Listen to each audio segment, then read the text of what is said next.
Today, we're diving into how the real pros, we're talking firefighters, soldiers, ER doctors, make these huge life or death calls in just a matter of seconds.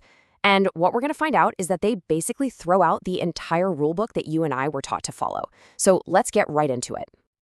Okay, so let me ask you something. When you've got a really big decision staring you down, what do? How do you tackle it? For most of us, we've been trained to do pretty much one thing: make a list.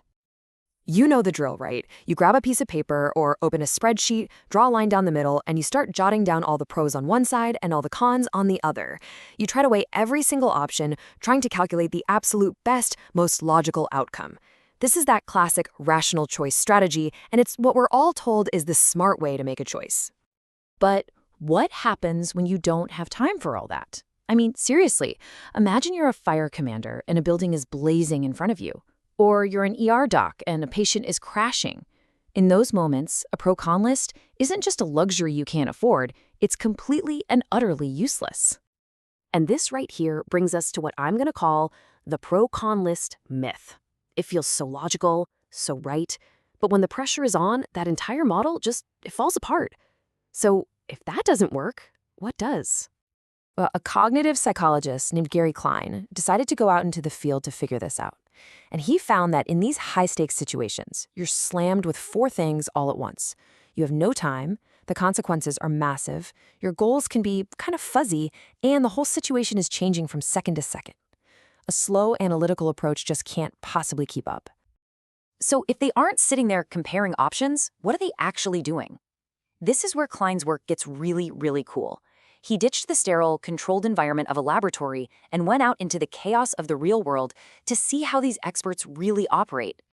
This approach actually earned him a huge shout-out from a pretty unlikely person, the Nobel Prize winner Daniel Kahneman.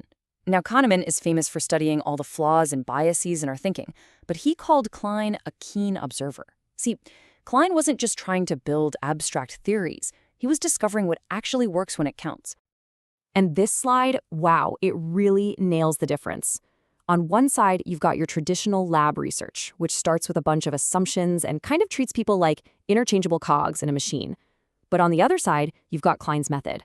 It's all about observing real cases.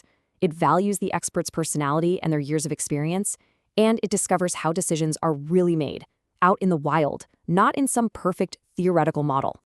And what he discovered was completely backwards from what you'd expect.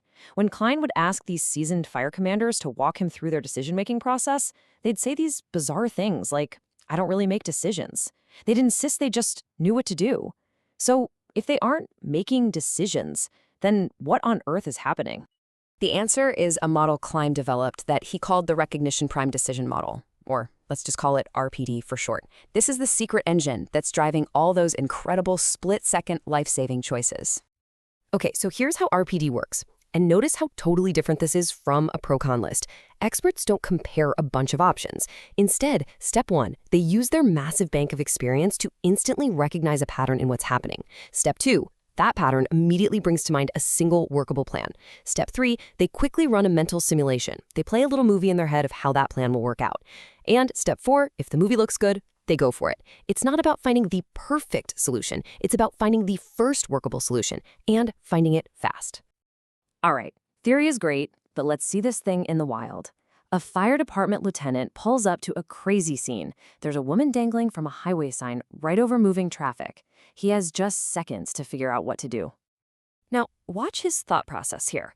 He is not comparing options side by side. He looks at them one at a time. First, he thinks rescue harness. But a quick mental movie tells him that's not going to work. She can't get into a sitting position. So, rejected. Next, he thinks belt strap. Nope, same problem. Rejected. Finally, he thinks of a ladder belt, something firefighters use. In his head, it seems like it could work. This one-at-a-time process, that's called singular evaluation. And that mental simulation, that's the absolute key. The lieutenant played out the whole ladder belt plan in his mind, tying it, hooking up the rope, lifting her up. The simulation was a success. It seemed workable. So he gave the order, feeling confident he had a solid plan. And get this wasn't some one-off thing. This was the rule, not the exception. In his research, Klein looked at 156 of these intense, high-stakes decisions, and a staggering 127 of them, that's over 80%, were made using this exact singular evaluation method. Experts aren't weighing options. They're matching patterns and running simulations. So what's the magic sauce here? What powers this insane ability to see a pattern and instantly come up with a solution? Well, it's not magic. It's intuition. But hold on, not intuition as some mysterious gut feeling. We're talking about intuition as a skill, one that's built through tons and tons of experience. Let me give you another powerful story. A fire commander shows up to what looks like a totally routine house fire. It seems like it's just a small fire in the kitchen, his team is inside, everything looks like it's under control, but something just feels off to him. He couldn't quite put his finger on it, but the pieces weren't adding up. The fire they could see in the kitchen was small, but the room was way, way too hot. Acting on nothing more than that feeling, he ordered his entire crew to get out, now. And just moments after they cleared the building, the entire floor collapsed. Turns out, the real fire had been raging in the basement, right under their feet the whole time. His intuition was doing something Klein calls anomaly detection. You see, after years and years of fighting fires, that commander had built up this huge mental library of what a kitchen fire is supposed to look and feel like. This situation just didn't match any of the patterns in his library. And that mismatch, that anomaly, was the subconscious alarm bell that saved his crew's lives. Okay, this all makes sense for firefighters and ER docs, but what about the rest of us? Well, the great news is that this kind of expert intuition isn't just for life or death situations. It is absolutely a skill you can build and sharpen in your own life and work. The key is pretty simple, even if it's not always easy. You have to accumulate experience. Expertise is the bedrock of good intuition. It doesn't matter if you're a teacher, a software developer, or a parent. The more situations you face, the bigger your mental library of patterns becomes. And that's what lets you spot the weird stuff, the anomalies, and come up with good solutions without needing a pro/con list. And Klein actually gives us a fantastic, practical tool to get better at those mental simulations. It's called the premortem. It's brilliant. Before you go all in on a big decision, you get your team together and you imagine it's 6 months in the future, and the whole plan has been a total, spectacular failure. Then you work backwards to figure out all the possible reasons why it failed. It's an incredible exercise that forces you to see the weaknesses in your own plan.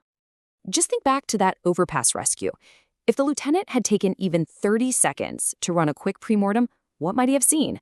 Maybe he'd imagined the rope snapping, maybe the buckle breaking, or maybe, and this is what actually happened, he would have realized the ladder belt, which is designed for a big firefighter wearing a bulky coat, might be way too big for a smaller person.